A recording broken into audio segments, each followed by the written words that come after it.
We've told you before about Brian Topp. He's the new Chief of Staff to Alberta's NDP Premier, Rachel Notley. Here's a clip of Brian Topp. Getting fossil-fueled cars out of our cities. Yeah, he doesn't like Alberta that much, or at least anything involving oil and gas, but now he's the top administrator for the Premier. He's in charge of running the other ministries, really running the entire government for the Premier.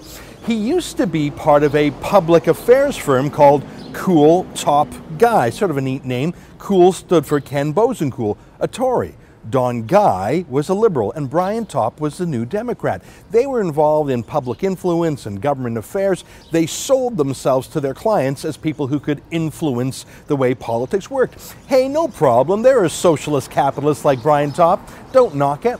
But now that he's working for the government himself, obviously it's appropriate that he quit Kool Topp Guy, stop being involved with their government relations business. I mean, he can't play both sides of that. He can't be with a government relations firm and in government. And indeed, if you go to their website, they show that they have replaced Brian Topp with another New Democrat and that they have reorganized their partnership, as they should. Really checks out. But call it a hunch or my spider senses, I thought, did they really go through with that?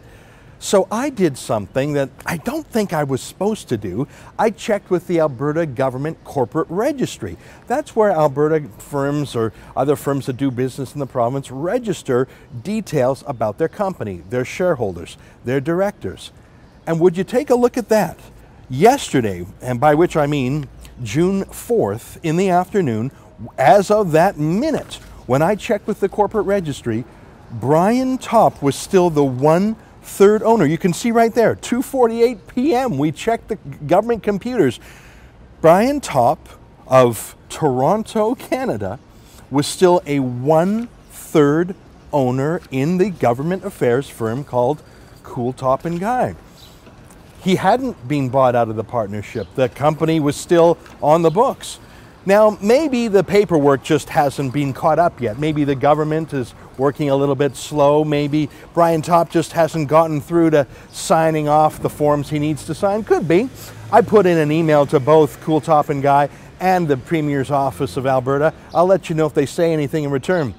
But at least according to the Alberta Corporate Registry, at least as of 2:48 p.m. on June 4th, Brian Topp, Chief of Staff, was also Brian Topp, 1/3 owner in a government relations firm. For TheRebel.media, I'm Ezra Levant.